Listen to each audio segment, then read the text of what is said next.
Lots of familiar faces from the last two sessions of our State of Education series, so I appreciate everyone coming back for session 3. We've been very diligent about trying to cover a number of topics within our State of Education right now.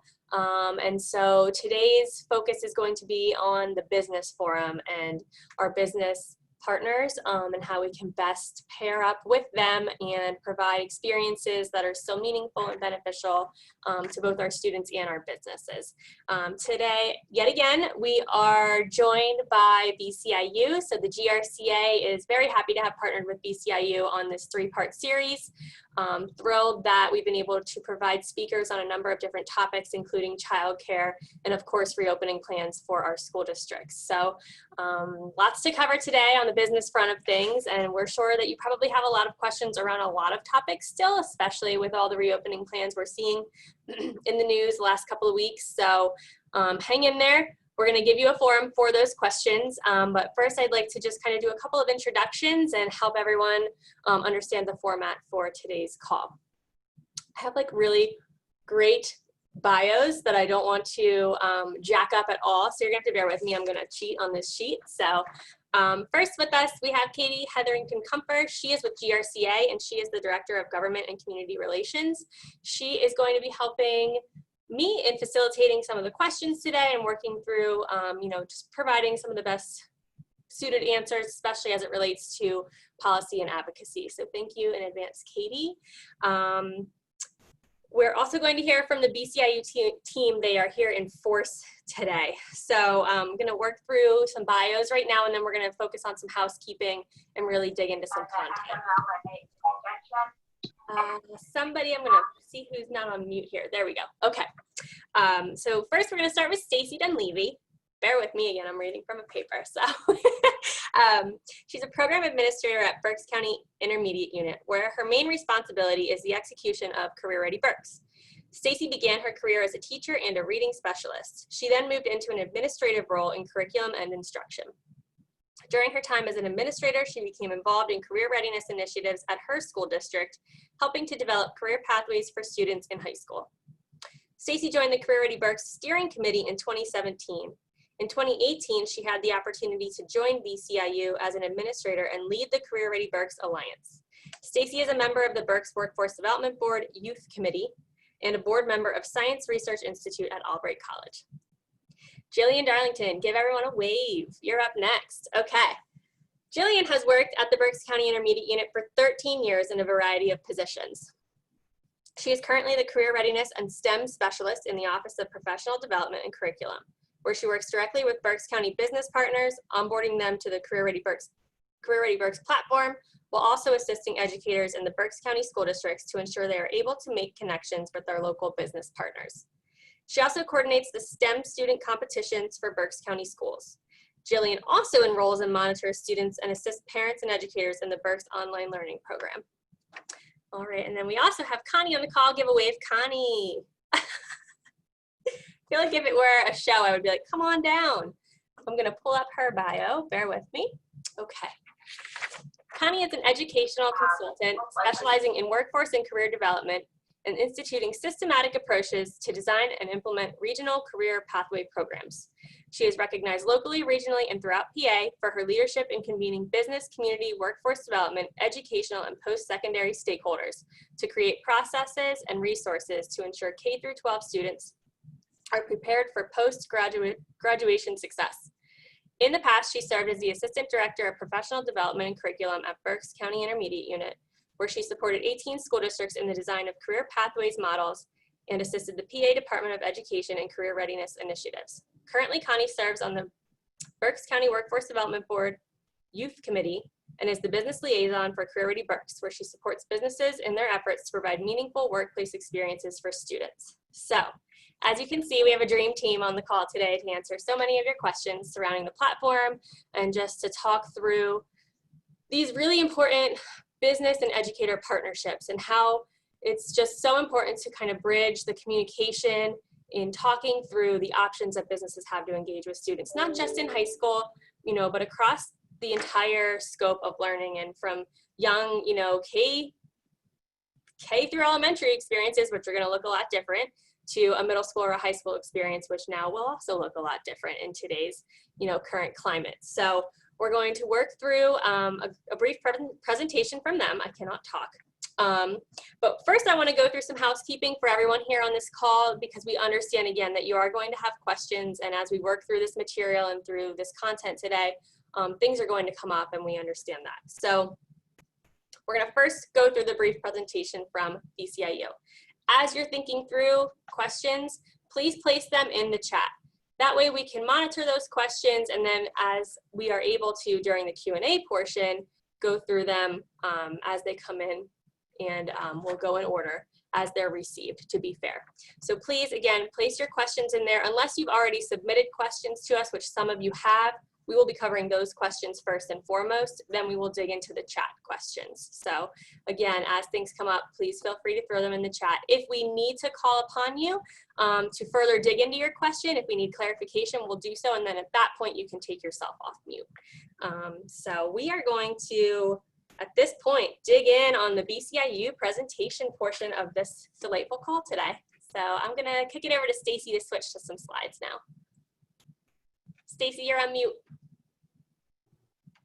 Thanks, Elle. I'm gonna share my screen and just let everybody kind of see where we are. Thanks so much to the Greater Reading Chamber for this opportunity to share and be part of this dialogue between business and education. We're all really learning new things during this time. We're all really learning that pivot.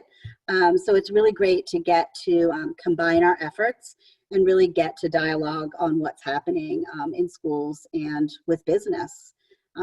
Thank you also to Jillian and Connie for being on the call, because we wouldn't be doing this work if it wasn't for both of them. So I really appreciate them joining us today. Just to give you a little background before we get started, in case you're not aware of what Career Ready Berks really is in Berks County.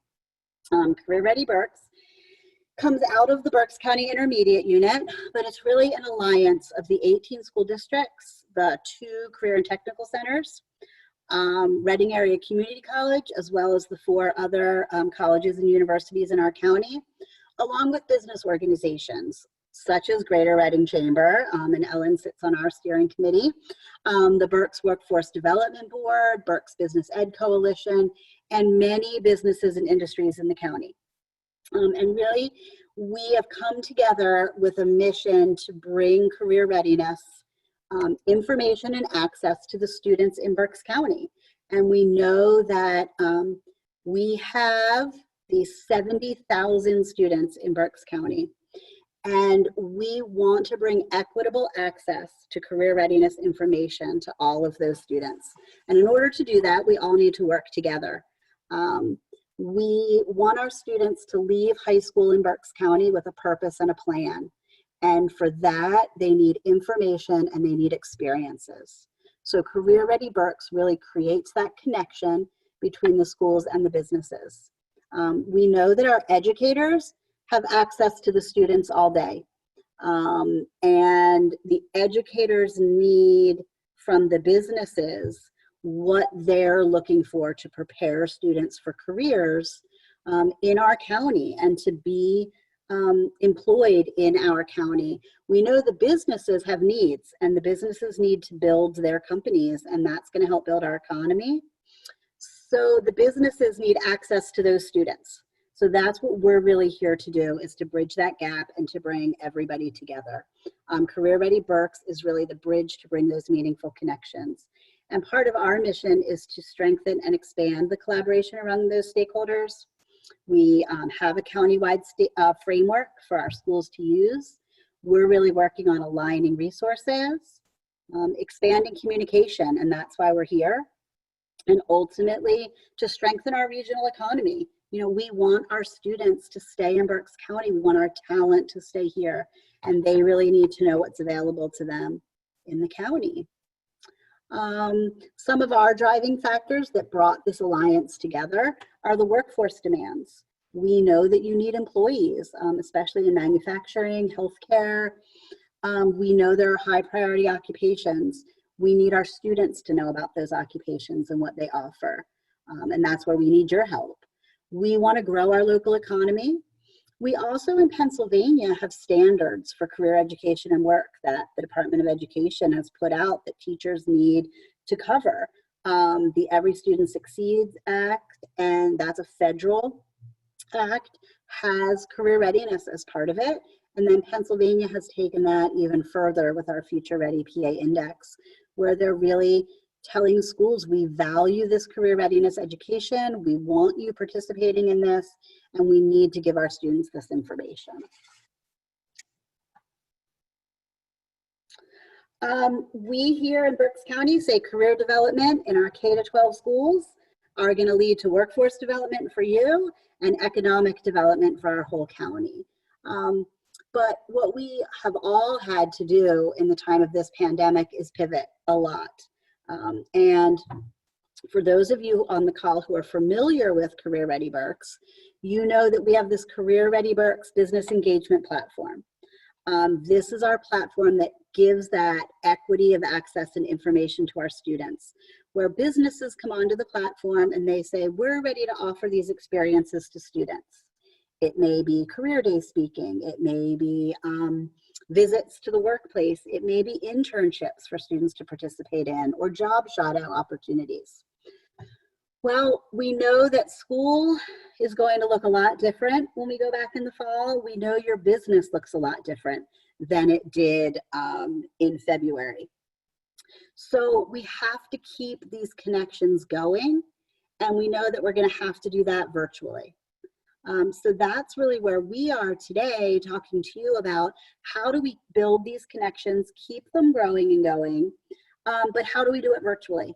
What are we going to do to get our students access to businesses and connect with you?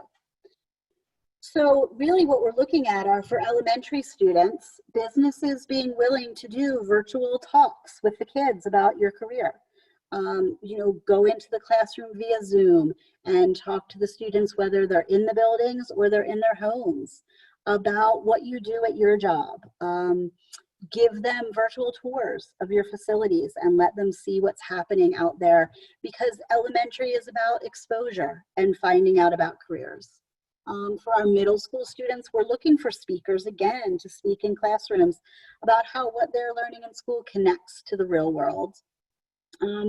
Also allowing students to interview you as they're researching careers. Let them email you or talk to you via Zoom and interview you, or giving feedbacks on their projects. And then as we build into high school, looking for those virtual internship opportunities. You know, can a student do work for your business from home?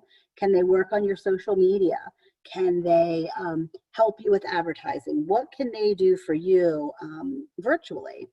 And again, those classroom speaker opportunities, interviews, mentorships, feedback, anything that really brings the real world problems from your business in front of the kids so that they can start problem solving those issues.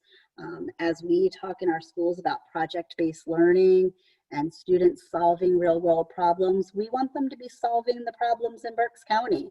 We want them to be helping your business to move ahead. So we need you to share in that with us. So we're really excited for this opportunity to kind of talk to you about that pivot to virtual and what schools are going to look like and what your business is going to look like and how we can make those connections. I also am going to really try to answer any of your questions that you have about school starting back up. I'll do the best I can, where we are in the county and what's happening with that. So please remember to put your questions in that chat so that we can get to those. But right now, what I'm going to do is kind of pass on to Jillian. Jillian is our Career Ready platform guru in the office. Jill is on the technical side of this. She helps our businesses to put their experiences on the platform. She also helps our educators when they're looking for experiences. She helps walk them through the platform. So if you're a business who has put experiences on the platform, you've worked with Jill. If you're interested in putting experiences on the platform, Jill's going to be able to help you with that. So I'm going to stop my screen share and I'm going to pass on to Jillian. All right, thank you, Stacy. As Stacy mentioned, there are a variety of different options that businesses can offer to the local school districts in Berks County. And Connie, Stacy, and myself have brainstormed which of those student experiences would work appropriately in a virtual setting. So we came up with 4 different options that school districts and businesses can work together to provide to students. And the first one being an internship. So a virtual internship for mostly high school students would look a little different than it would being face-to-face, but students can still work with businesses through a video conferencing app to do things like manage their website or social media pages. They can help with those problems that businesses have but may not have time to address. So that's one of the options, is a virtual internship. That's usually for about the first marking period or the first semester. However, that can be organized between the school district and the business itself. Another option that businesses can offer is that virtual classroom/career day speaker. So in the past, we've had some businesses go out to school districts and talk in front of either a classroom of 30 or an auditorium of a whole 7th grade, population in the school. Virtually, it again is going to look a little different. It most likely will just be to a classroom. And again, it can be for any duration of time that the business member and the educator feels comfortable with. This again would be done through video conferencing apps similar to what we're doing today. Another option that businesses can offer is a virtual field trip. So many businesses we've found already have recorded videos giving a tour of their company. So if your business already has something like that, you could certainly offer it to a school district looking for a virtual field trip option. Or you could also do a live field trip with a classroom of students by taking them on a tour of your facility and showing them the different aspects that they could potentially work in one day. And the fourth and final option that we think would work well in a virtual setting is a mock interview. This again would be done through a video conferencing app, and it's just an informal conversation with students, talking about your business responsibilities and the things, your daily tasks that you work on throughout the day. It really would help students to understand the career area and job of interest that they think that they have in mind. Can also help students just improve their interview skills, because a lot of them have never had an interview, and right now it's a little tough getting out into businesses to even get those interviews. So that's a really great opportunity, and it's experience for the students. It also helps them learn a little bit about what your business does, and there are so many businesses right here in Berks County that before I started working with Career Ready Berks, I didn't even know that they existed, and I lived here my whole life. So it's really a great opportunity just to gain knowledge of what's right here in the county.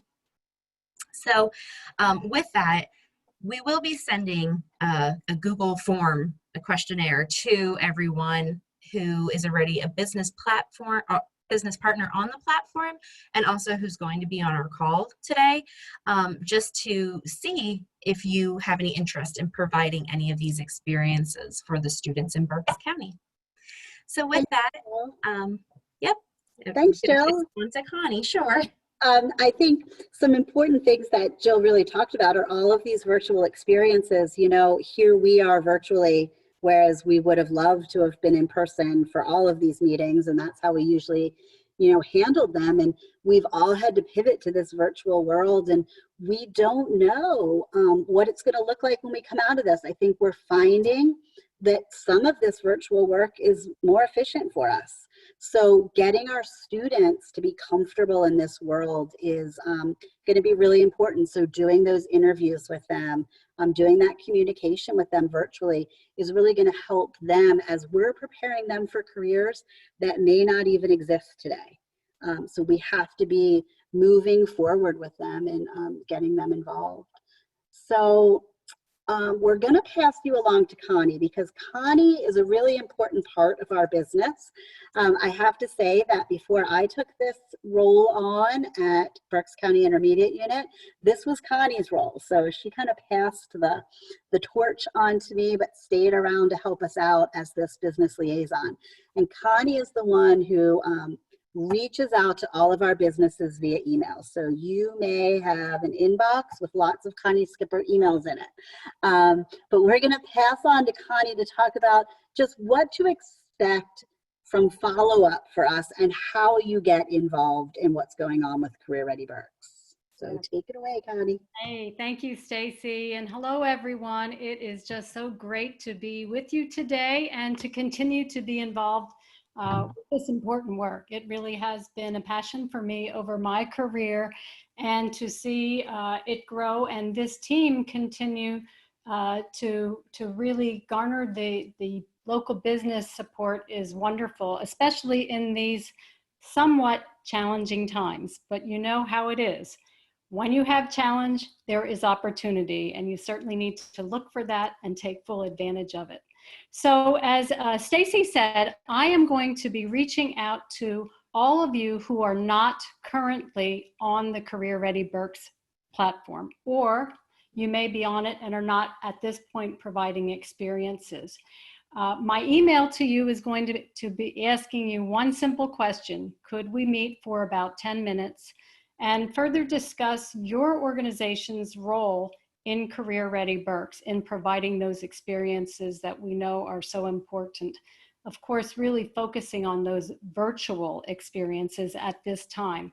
We'll discuss not only students and what their interests are and those opportunities that might benefit them, but we'll also want to talk about your business, your workforce needs, and how we can leverage Career Ready Berks to support that, even again, as I said, in these challenging times. Then we'll get you on the platform. Jill will get your experiences on there, and you'll be ready to go for the 2020 year. So you can look forward to hearing from me. If you're a new business, if you are an existing business, you'll be hearing from Jill. We really do appreciate your support. The teachers that are out there working in career readiness depend on our businesses in the community to help their kids. So thank you in advance for all of your help.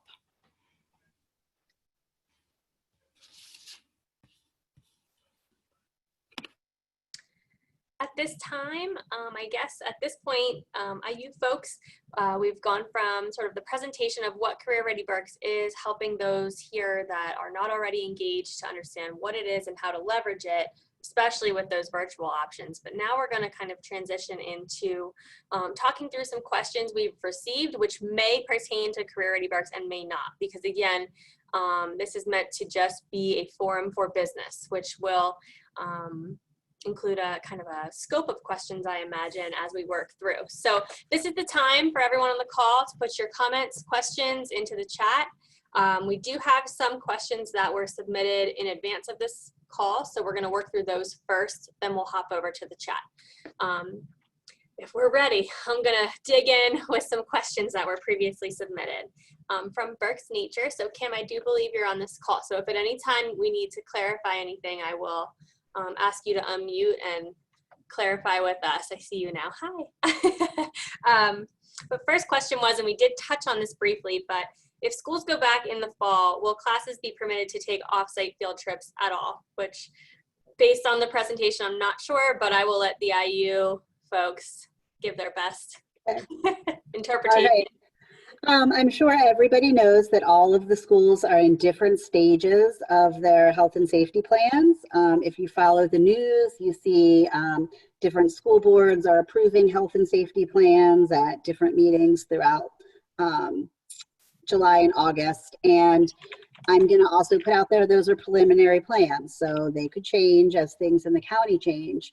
As of right now, I'm going to say in the majority, if not all of those plans, field trips are not going to be permitted for students.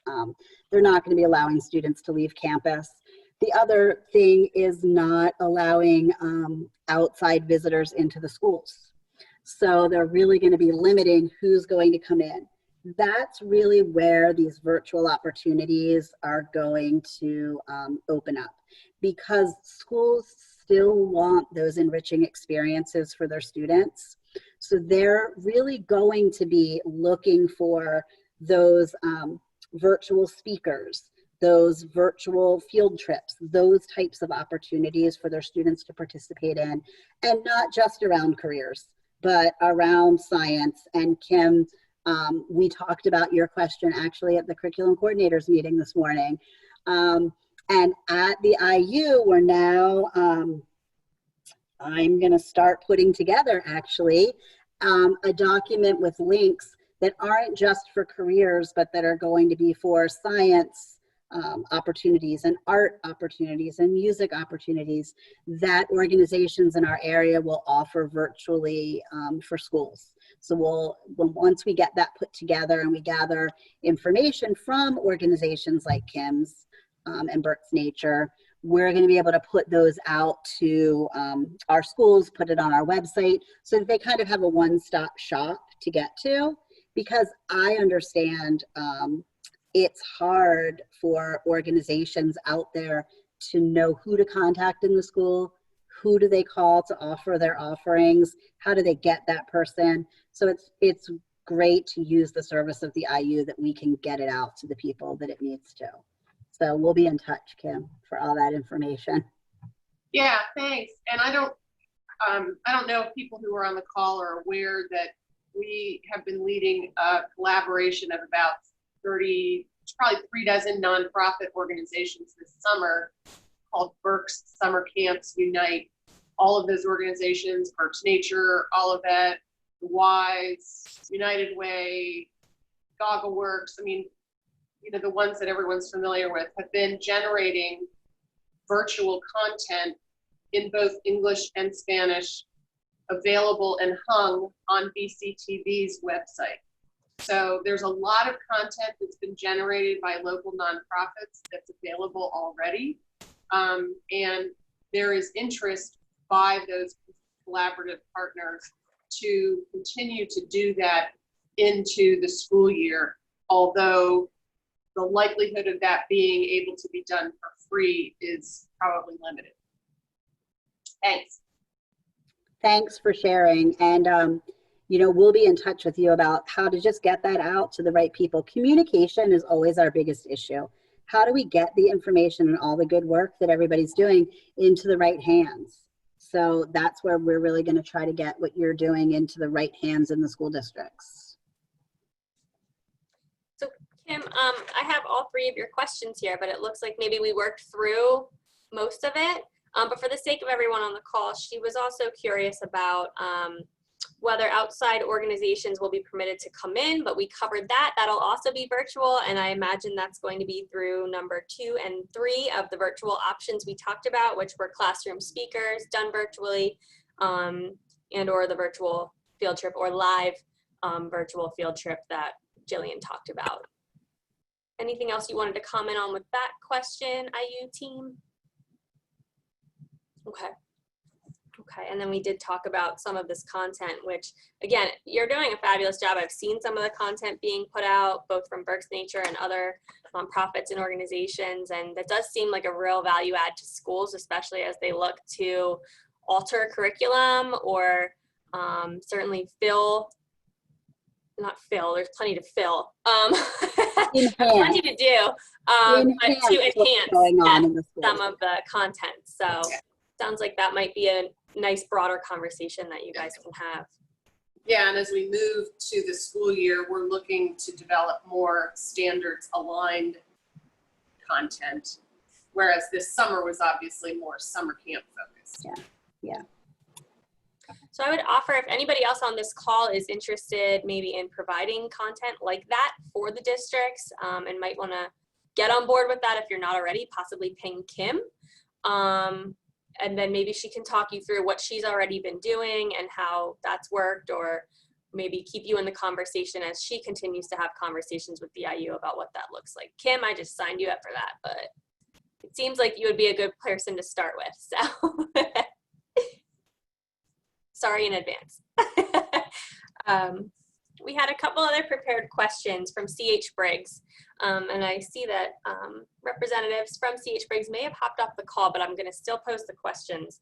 The first was, why are there 18 school districts? And I think the intention for that question was, it makes it that much harder as we're making all of these choices countywide. Why is that? Yes, it does make it harder as you choices countywide. The school districts in Pennsylvania are designed out of the Department of Education. I mean, that's been school code in Pennsylvania, that we are a local control state.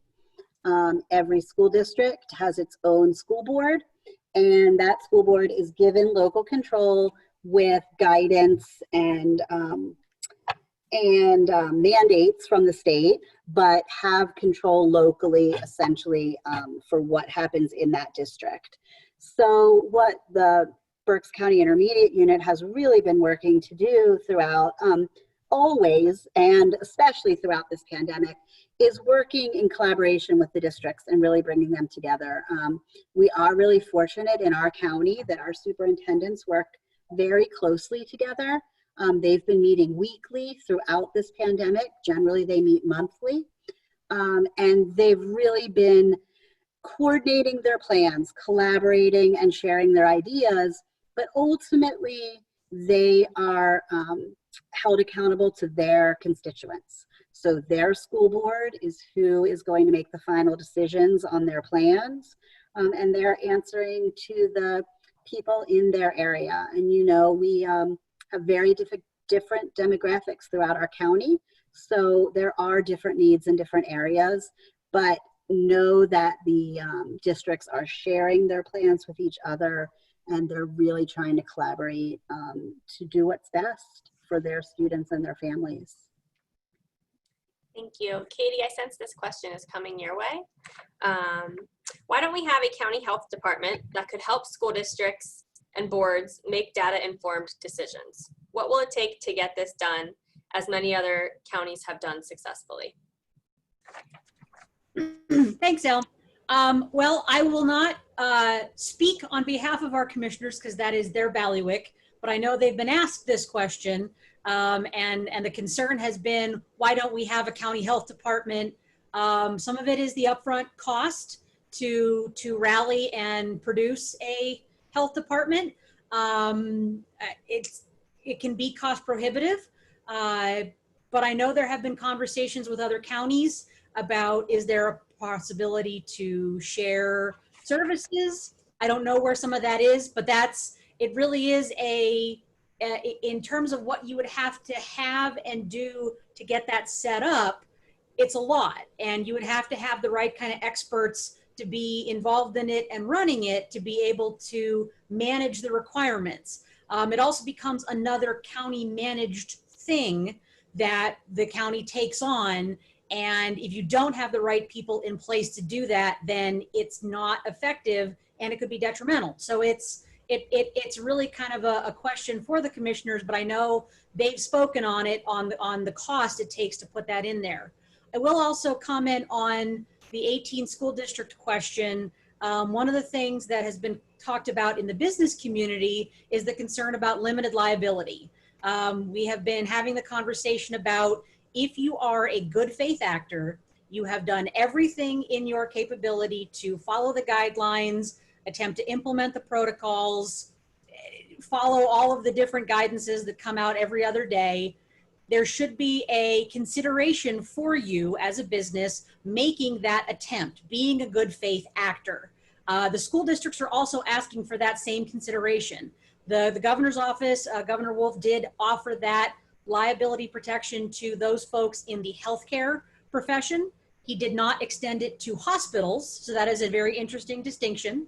But school districts in a hearing yesterday in front of the Senate Majority Policy Committee, we're having that conversation about limited liability because the school districts are in the exact same position that businesses are in, that if you try to literally do everything right and someone still contracts the virus, you could still be held liable. And can you sustain that complaint? And that could be from an employee, that could be from a student, that could be from anyone.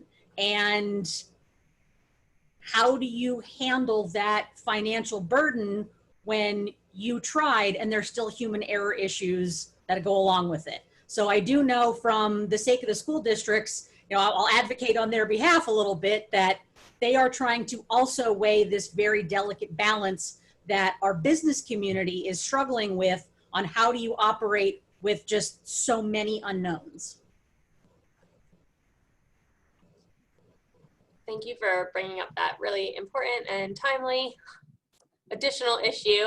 But it sounds like more to come on that. So we'll do our best to keep everyone in tune with what's going on there. And Katie's a wonderful resource for that. So yeah, the conversation right now is at the federal level.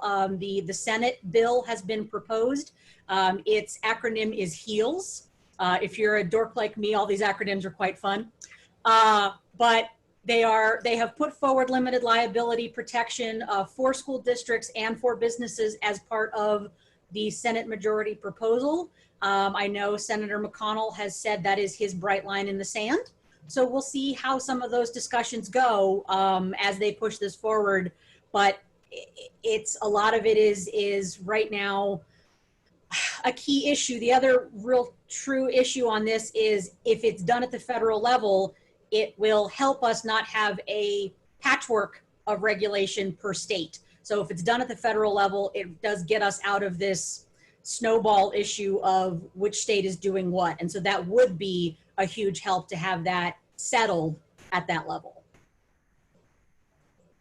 which again, for us locally, consistency is key. So it would be nice to see that really come our way and would allow for a lot of, or less interpretation state by state. So thanks, Katie. Claire, you had a question you had emailed over, which is a great question. As you're looking to partner with businesses, are there any employers on this call or that folks are aware of that have an experience or level of comfort with already having offered virtual options, be it internships or mock interviews or any of the virtual options that we talked about today?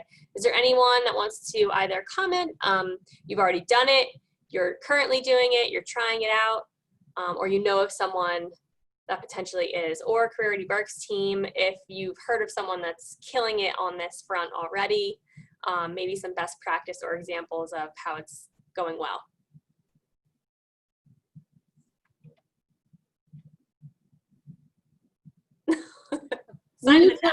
We've definitely throughout the spring in working with the internship coordinators had a few students whose internships were able to continue virtually. A lot of that, as Jillian mentioned, was working on websites, working on social media, doing back orders and spreadsheet work and things in the background, editing, different items like that. That's really where the internships went. We have done a lot of virtual speaking in the past, having speakers come into the rooms virtually, and that, you know, works really well for us. Those virtual interviews also have happened in the past. It's really about getting creative for those internships and thinking about what you could have students do virtually that would still help them to learn about being in that business or industry. I see Claire also put up about the platforms we would use. Our guidance on that, as far as Career Ready Berks goes, is to use the platform that your district is using. So if your school district uses Zoom, then you would invite the speaker with a Zoom link and the school would handle that link. If you use Google Meet, you would send that out to the speaker, and that would be the platform that they would use. We want to go with what the school district's using because they, most of them have that in their policy, and it's been a board approved policy about what platform they're allowed to use. And again, on the platform, if you're not familiar with it, once you get on there, there's a communication tool that if a school district reaches out to you for an activity that you've said you're willing to offer, there's the ability to communicate with that district through the platform. You don't even have to share emails. The messages go back and forth to you into your inbox. And that's where all of that would be worked out. Like, we'll send you the link and it would be at this time and this day, and all of those kind of pieces. But our guidance is to go with what the district has approved as their virtual platform. I'm just going to throw a sort of secondary question out regarding both platform use. That's really helpful to know that it's kind of case by case by the district, but also as far as what does it look like for clearances or security when we're talking about these virtual experiences for students? Is that being discussed? How does that get managed? I think for the business folks here on the call, you know, they're going to certainly want to take this route, but what liability or what, you know, certainly clearances will they need, et cetera, to be able to have this and not have a lot of red tape? Yeah, clearances are actually not a very big issue for this. Clearances are only required if a business has continual contact with a student over time. So for any of the career day speaking, any of the classroom speaking, anything that you would do that way virtually, there's no need for clearances. And even now in this virtual world, it would, the internship coordinator would set that up with the business. But if you were using a platform that's approved by the school district, then you should be fine with that. We're trying to keep as much red tape out of this as possible. Tricky enough. From Kirsten at Girls on the Run, she wanted to know if the Career Ready Berks platform is suitable for nonprofits, which she's probably seen now through this call. Yes, that absolutely, a lot of nonprofits are engaging, but yeah, we have a good number of nonprofits on the platform, and most of them really fit under the human services pathway that we have on there, and we love it. We've actually put some interns out into, I know Voice Up Berks had an intern through the platform. Safe Berks may have. Habitat for Humanity was looking for an intern for their thrift shop and to do their social media. So definitely nonprofits, we love you, join. Okay, from Barb. She would like to have some connections of buyers in the different schools who make decisions. And Barb, if you want to clarify it all in this question, feel free to take yourself off mute. I want to make sure that I'm asking appropriately what you're looking for. I see you on the screen here. Hi, my thoughts really have to do with, you know, we sell all different things that are branded, that are with regards to schools. Is there a way going forward that we could get into, if you could help us get into contact with some of the different people at the different schools who make those types of decisions? And I'm thinking this might be to have something that is branded, something that has a school, even if it's just like a school sticker, or, you know, we do shirts, we do stickers, we do all kinds of promotional products. And if there was something that would help get these kids who may end up not seeing each other on a regular basis this year, you know, kind of help to connect them. That's where my thought was going. But I don't know. I only know people from a couple of school districts. I don't know that many people. And I'd like to be able to help people stay connected even if they don't feel connected. So it sounds like maybe access to, you know, specific contacts at some of the, or all of the districts, maybe that do procurement, but also looking for ways to engage students in that work and help them be exposed to the opportunities that relate to your business. Yeah, and I'm really thinking that's like an operations question. So I'm going to reach out to you separate from the call, and I'll send you an email, Barb, about the operations side of the IU and who you may be able to contact. All right, from Jim. If students will be taking 100% of classes online, not cyber school, but just virtual, what if parents take their child to work or organize an at the business visit? Will the school recognize this and accept this as an artifact? So as we're looking at all the different ways to help our students gain access to real world experience, how does that look and feel? Yes, Jim, as long as the students do some kind of a response to the visit. An artifact needs to actually be something that the students do in response to their activity. So some kind of a writing activity, some kind of a reflection activity. Then yes, the schools can accept that as evidence. What I would do before I do that activity is just check with my child's teacher and tell them this is what we have planned, and then I'll send you their response, and that can be their artifact. But yeah, I wonder if there might be awesome. an opportunity to almost create a template for that. Yeah. As that's new, like what would the teacher need to know? What would the business need to provide to kind of streamline that a little bit? Yeah, and it really is it's really very simple. The only thing it needs to be an artifact is a reflection on that experience from the student. So it's a pretty simple process. Jim, did we cover everything for you? Cool. Okay. Alrighty. And I'm sure districts would love it if many parents organized that for the students. So, and when you say bring them to work with you, it's just bringing them into your home office. That's kind of career ready Berks at home. So we love that. Jim also just mentioned, in addition to Zoom, he's been using Skype and Teams, and they've worked well. So just a comment out to the group here. Yeah, a lot of our schools use Teams. They use Google Meet. They use Zoom. So there are some different things out there. Cool. All right, back to Claire. So along with Katie's topic of limited liability and good faith actor, if a business is willing to host a student along, okay, hold on, I'm reading this wrong. If a business is willing to host an intern in at least a partial on-site internship, should there be additional parental waivers, at least throughout the pandemic? I am gonna push that right back to your solicitors and your health and safety plan, because that actually should be a section in your health and safety plan about if students are leaving campus and what the liability is there. Cool, I'm switching over to Nick. Nick, I saw you put your actual camera on. Good to see you. Hey, bud. So formal. All right, so he mentions, I've used Handshake, which is a popular college platform. This was more of a mentorship angle, and I was able to answer questions about my career path, job duties, etc. The student reached out to me and we connected via phone for the most part.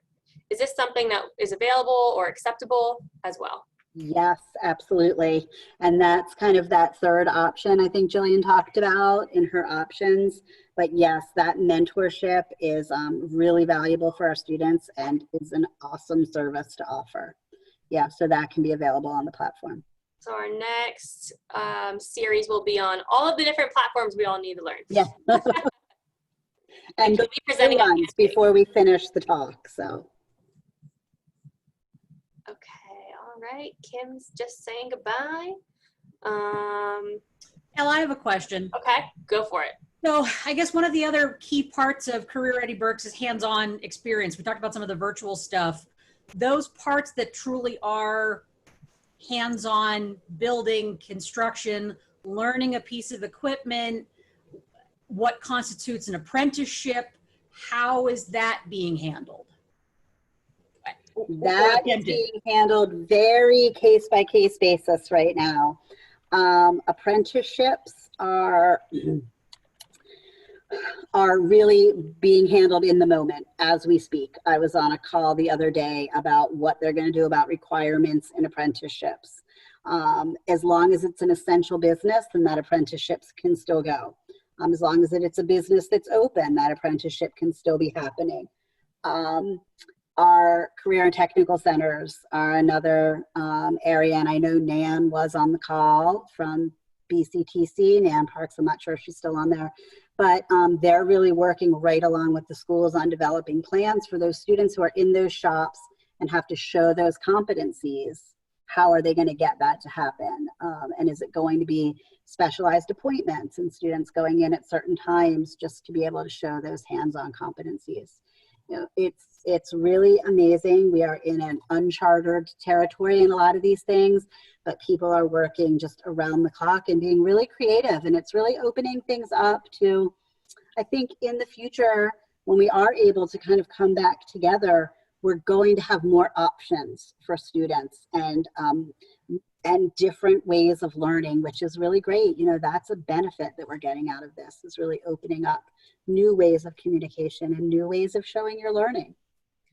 I would also add, I have heard of some businesses looking to, whether it's for training their current employees or onboarding certain employees, or even reaching into the districts and providing those real world learning experiences, a lot of virtual reality. Yeah. And sort of putting on the goggles and being able to kind of manually see, you know, a critical thinking issue within welding or something like that, where they can kind of walk through the steps without actually physically doing the work, but how that's been able to provide an option, not necessarily, you know, the best option, but it's a close second best. I'm looking at Claire just because I know Hamburg's kind of been a poster child for that, with doing some work with Mitsubishi Chemical, and they've really taken on this whole virtual reality. They've had a couple interns there. I feel silly speaking about it because it's your students, Claire, but they had a really great experience doing that pre-pandemic. So, you know, it is something that businesses are exploring and using, and I'm sure we'll do more and more. Claire, did you have anything to add on that experience? I feel silly talking about it. No, not really, because I was kind of looped in as it was ongoing, not in the planning stages. But yeah, and I was thinking it was also, what is it, Cross Trainer, Yeah. Chris Jackson's group, that really was the piece of the virtual reality. So I'm thinking I better reach back out to him too. Yeah, yeah, and they've been working a lot with the Science Research Institute at Albright this summer to do a lot of virtual reality and augmented reality experiences. And our STEM ecosystem and our STEM EPIC network at the IU is really working on building our capacity around those Google goggles and Google expeditions, and making those available to schools as we move forward, because we see that world opening up. And I think, again, not only does that bode well for students and their ability to learn, but also for current employees and onboarding employees, and allowing for a pipeline of talent to come through that can learn in different ways. Maybe if you'd normally have to travel to a specific plant to learn about, you know, part of the production cycle, maybe now you can do that virtually. And so that cuts down on travel and costs and all of those things. So certainly if you're an employer on this call, I would look into if there is a way that could benefit you, start to just dig around in that a little bit, because it's a whole new world. For me too, but it's cool in theory. And I think it's, you know, definitely going to benefit so many of us moving forward. it's not as new to our students as it is to us. No. So. But I was really impressed, because we talk about it and you're like, okay, sure, virtual reality, totally. And you're really in the back of your mind like, oh God. But I went through an exercise. So again, Chris Jackson down at GoggleWorks, I went through the process of actually putting them on and using it and kind of clicking your way through different scenarios. And it really, really is impressive technology. So I think if you've not experienced it, find a way to just try it, because I think it really can open your eyes to the opportunities there. Dan had sent a comment. Dan, are you still on the call? If so, go ahead and take yourself off mute. He wanted to comment on, I don't know if it's his favorite topic, but the one he gets to speak about most, which is sort of workforce pipeline, and how some of this is impacting not just our K through 12 and our you know, younger talent, but also this other end of the spectrum, which is the silver tsunami. So Dan, kicking it over to you at this point. Yeah, thanks, Ellen. Good to see all the familiar faces. I'm Dan Fogarty with the Berks County Workforce Development Board, and you know, it's really hard to look past 3 months, right? It's hard to look past 3 weeks or 3 days these days. But you know, just a little perspective for the employers and educators on the call. Before we got hit with this this other wave. We at the Workforce Development Board, we're looking at a wave that we call the Silver Tsunami. And I have a chart that I share extensively anytime I present with Stacy. And I don't know if Stacy happens to have that chart nearby, or if anybody's interested, I can send it to Ellen. But the demographics of the county are not changing, right? So one of the things that we look at is the changing demographics of the county. And long term, we're about halfway through this silver tsunami wave between 2010 and 2020, where we go from like 60,000 Berks County residents above age 65 to almost 100,000, which accounts for almost all of the population growth we're expecting to see here. And what we also look at is a cohort which is made up of your 25 to 29-year-olds, which we need to have young adults on track by the time they hit 25 if they're going to thrive and if the community is going to thrive. And everybody's working to how we make that happen. But we probably peaked last year at the number of 25 to 29-year-olds in the county, and it's going to be flat to a slight decline for the next 10 years. So what drives all this on the other side of this pandemic is baby boomers, about 10,000 a day retire in the United States. And we in Berks County reflect those demographics. So in our manufacturing sector, for example, we need to find 6,000 to 7,000 new entrants in the next 5 or 6 years just to replace the baby boomers retiring. That's a big number for this county. I'll also offer a little quiz here if we're not taking up too much time, Ellen. How many manufacturing jobs have we lost in Berks County in the last 12 months? Right, we've had this hemorrhaging of jobs. We're 13% employment in June. From June 2019 to June 2020, would anybody like to take a guess at how many manufacturing jobs we lost? Claire Bent says 0. Jim Lochner says 0. The actual reality is we've added 600 manufacturing jobs year over year. And that's not talking about these replacements I'm talking about. So, you know, this is not just kind of work that needs to be done because it's the right thing to do and we want all kids to have good lives, which we all do. But from the employer perspective, they need employers. I was just on a call yesterday with one of our board members on a committee. They are running flat out right now, and they're struggling to meet orders because they can't get staff on their second shift. So, you know, that's not good, right? That's just 13% unemployment and employers with jobs, long-standing employers, you know. So I just put that out there in terms of context because Stacy and Connie and I talk about this all the time. There's no reason for young people to leave Berks County if they want to work in manufacturing. Healthcare has taken a little dip. It's the first, we have lost healthcare jobs over the last year, which we never expected to see that happen, but demographics are going to tell us that's going to come back. The other sector, the construction contractors are very busy right now, and they're really struggling to find talent to help them build the infrastructure that we need here. So, so this is important work for a lot of reasons. And Ellen, thanks for the chance to make the commercial. I'll send you the slide. You can send it out to anybody, but just let's keep our eye on the long term because it's hard to look past the short term, but the long term, we can't allow any young people to not be on track by the time they're getting to that age 25. Thanks, Ellen. Thank you. It's always great to have insight from all sides of the spectrum. So it's really great that you're here and on this call and a part of the conversation, Dan.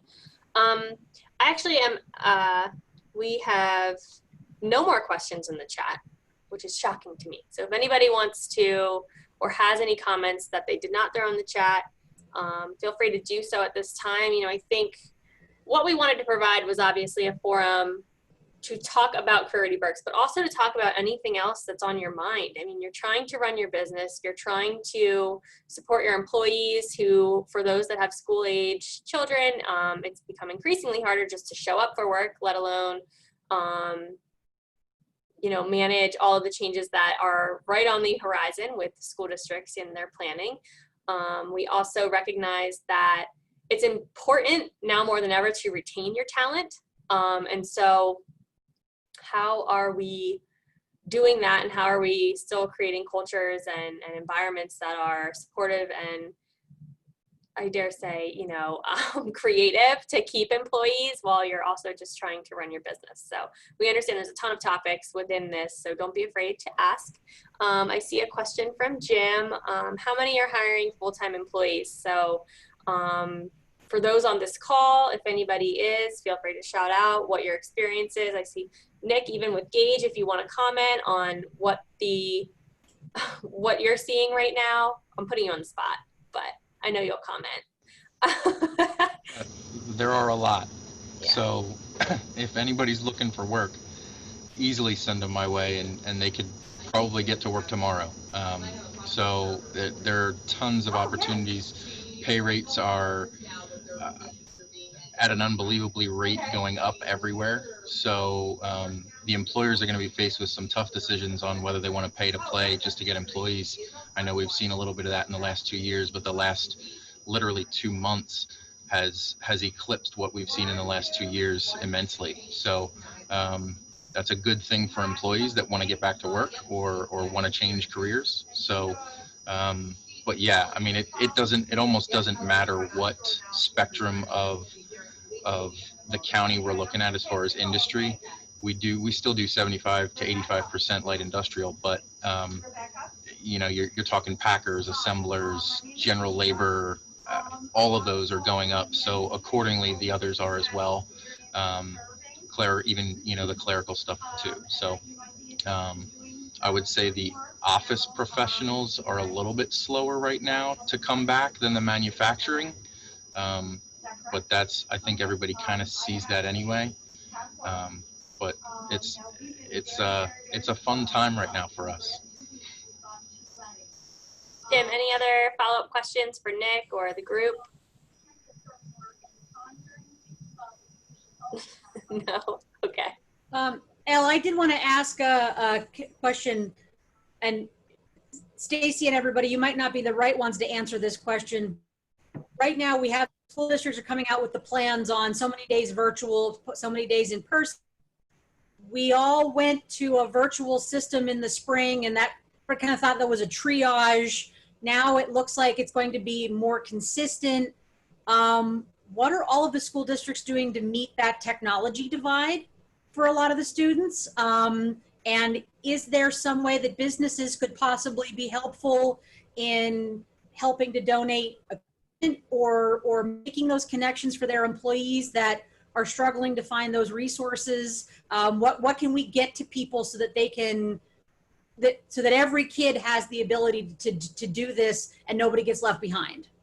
Yeah, that's a great question, Katie.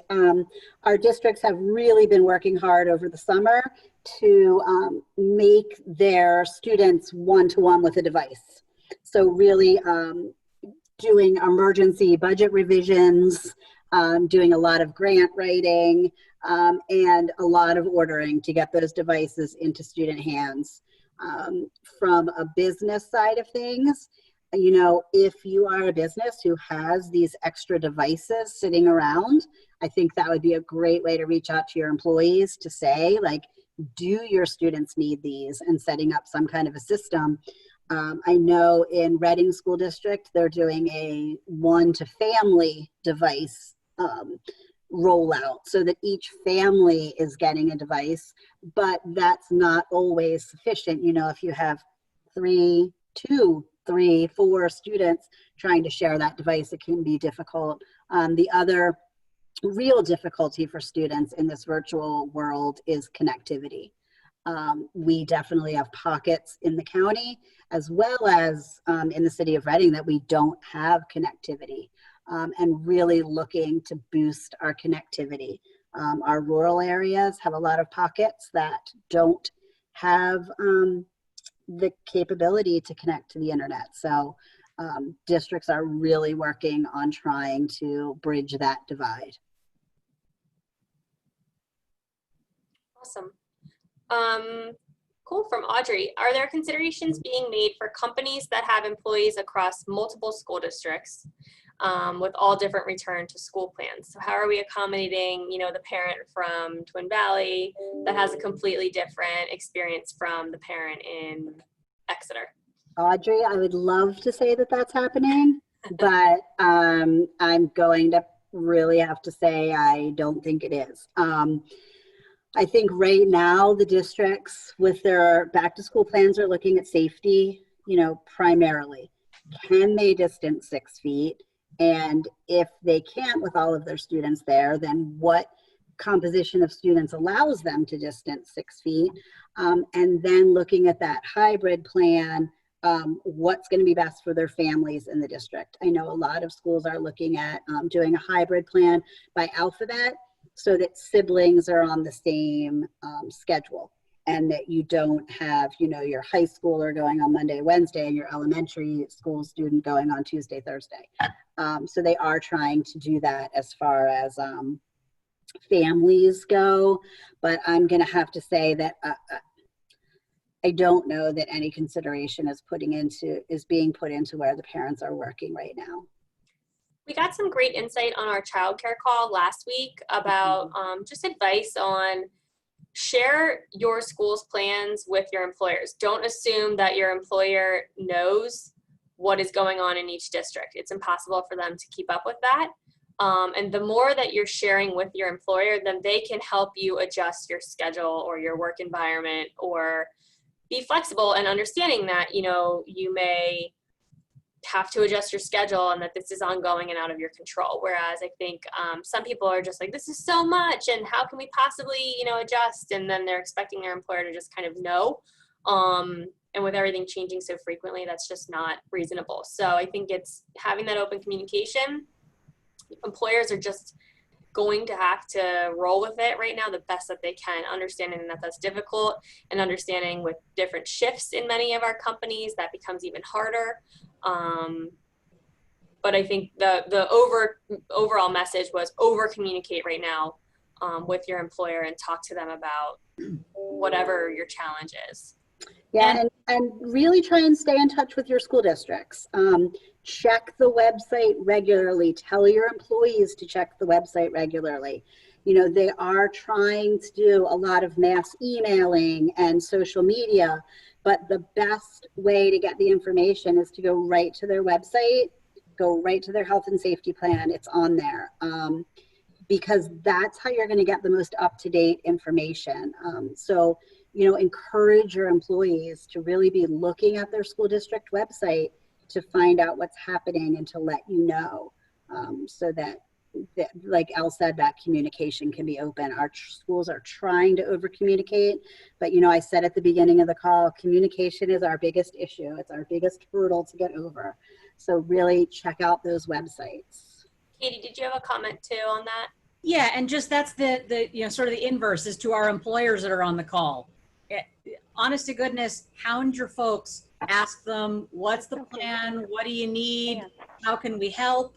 You know, being a big part of that discussion and giving that, making sure that door is open so that your employees know that they could be communicating that with you, and because you can't read their minds, and it's a two-way street on this one. And it may be you're running into a family that has just too many things going on, and this is all super overwhelming, and they've reached the point.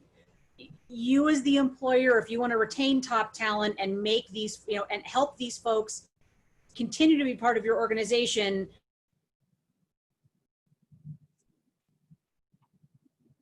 I think maybe she froze for a moment here. Your home situation. Katie, you went out for like 5 seconds. Oh, sorry. Okay.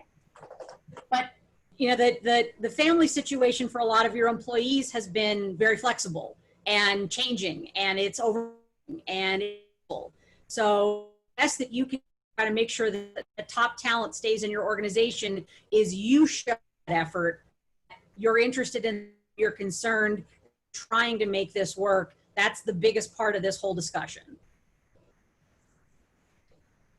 Nick wants to know if the BCIU is able to share all plans with us, with the community. I don't know how much you're seeing or controlling each individual school district's plan, but he would be happy to get it in the hands of the employers that they work with. So to be proactive about getting some of this information out there. Yes, we're all sort of seeing snippets of Reading Eagle articles that are seemingly covering every single school district's plan. Or yes, somebody from an employer could go out and seek all that information, but is there an easier way to compile all of that for our employers to get that information out? I just wrote that down as a note here to get that to you when we have it. Right now, the IU is working on compiling a list of what the options are that school districts are offering to their students. You know, the hybrid, virtual academy, in person, that was kind of put out there today, that they're collecting that information. It's going to be a process because we have to wait until they're approved by their school boards. So some aren't going to board approval until the first or second week in August. But as soon as that happens, we are going to have that list that's going to be on our website. And I just made a note for myself, Nick, that I'll get that out to you. Thank you. What I was going to mention along those lines was that when we look at the manufacturing space, they're not always the most nimble as far as how they can actually be flexible with their employees, because they have deadlines, right? They've got widgets to produce, right? So the more I can do to help those clients and get some information out to them and try to hopefully maybe coach them on how to be flexible, maybe we can all tackle it together. That's great. And we're really trying to make that landing page so that parents can just go and say like, oh, I'm in this district, let me click it, and this is what I'll find. To follow up Nick's comment, and again, in wanting to be as helpful as we can to our employers, right? Because things are just churning in education and we're all doing our best to keep up and support, but employers are running parallel with that, trying to run their businesses. So Nick and the group, is there anything, or are there any topics that you're seeing coming up on the horizon that maybe we haven't anticipated so far that you would want to hear future content on or future calls about? Are there things that haven't been covered through this series that you're wishing you would have heard more about? Just looking to get your input and feedback on where we can, again, be helping to provide information where you may not be getting it otherwise or feel like there's not consistent messaging around. If you have a comment, feel free to just take yourself off mute, or you can throw topics and suggestions in the chat as well. Nick, you had another question, I think. Yeah, there was one. I have a parent question right now. I'm going to take my Gauge hat off. But so we all know we were in kind of triage mode in spring. Two parents in our household, both working from home, and two children, 10 and 5, trying to do school, right? So I know that wasn't ideal for everyone. But my question is, what's in the works as far as this fall? Like if my kids have to be at home and go to school, my wife and I can't possibly teach them. So are we looking at these hybrid plans when the kids are at home? Are they going to have more interaction with teachers? Because I know, speaking just in my district, our experience was they basically had 2 hours a week that they interacted with the teacher, and the rest of the time it was mommy and daddy, what do I do? So it was a really, really hard time. Yeah, I can speak to that a little bit. Definitely our school's plans and what they heard from parents and from teachers is that they need more synchronous time, more of that teacher teaching time. Some of the districts are offering right now, or in their plan, is that if you opt to stay at home, you're going to be right into the classroom. You're going to have a camera right in the classroom that they're going to be following along with what's going on in the room. And if everybody is online and, we're not in school, that it is going to be much more synchronous, that the teachers are going to be involved with the students. And they've got the ability to do that now. They've had some planning time. They've had some time to work this out. It isn't that, you know, we were in school on March 13th and March 16th we were home, and we were like, yikes, what do we do now? So there has been so much work and planning put into that, and extreme amounts of professional development. I know just from the intermediate unit, we've been offering professional development sessions for teachers from about March 20th on, and we've had thousands of teachers participating in the sessions, whether they're technology, whether they're how to do that synchronous instruction from home, how to engage students virtually. So there's been lots of work put in by your educators on how to do that better come fall, and everybody knows it has to be better. You know, everybody's willing to say that. We were in, you know, triage emergency education from home, and these virtual options are going to be, you know, better. Great.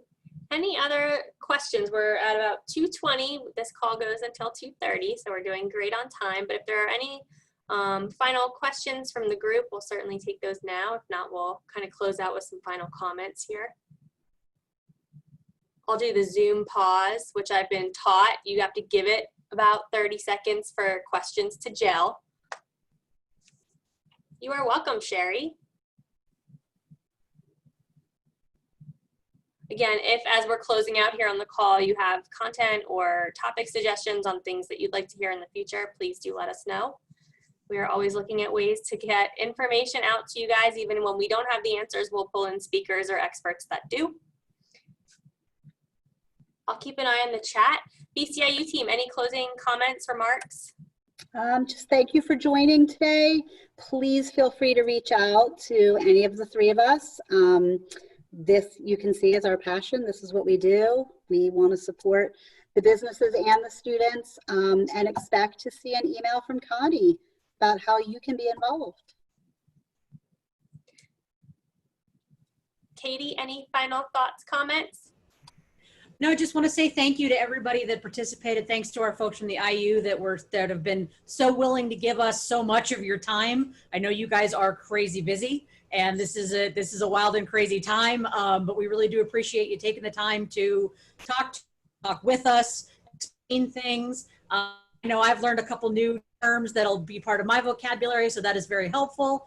And I just want to, you know, for our folks on the call, again, we talked about the limited liability issue. This is my government relations hat. I'm pointing at everybody on the call. If you have not advocated for your business yet for limited liability, you need to. This is your time. This is the time to advocate for the protection of your business, to try to make sure that we're all on a level playing field. So this is the poke to go contact your congressional folks, contact Senator Toomey's office, Senator Casey's office, and let them know that that's an important issue to you. Awesome. Thanks, Katie. And thanks for giving everyone a nugget of the how to, because sometimes I think we're like, yeah, we need to do that, but what next? So good to know where to go to advocate for that. And again, thanks everyone. For those of you that joined every session of this 3-part series, you get a gold star. I hope that you're all feeling more well-informed right now. I wish I had like a certificate to send you, or there was some confetti right now or something. But, you know, we're really glad that you've been with us along the way for this, you know, really multifaceted discussion on all of the things that are changing and certainly going to be different moving forward. So again, please follow up with questions as you're just kind of moving along here, and our days are blending into weeks, and all of a sudden we're in the fall. You know, things are going to change it again. So always be communicative with us here at GRCA. You all have my email. You've heard enough from me. But send your questions my way. And if I can't get you the answer, I will find someone that will, because we're here for you, and know that this is very hard, but we're all going to get through it in our own way together. So thanks again, everyone. We're going to wrap up right on time. So we did great, and enjoy the rest of your day. Take care.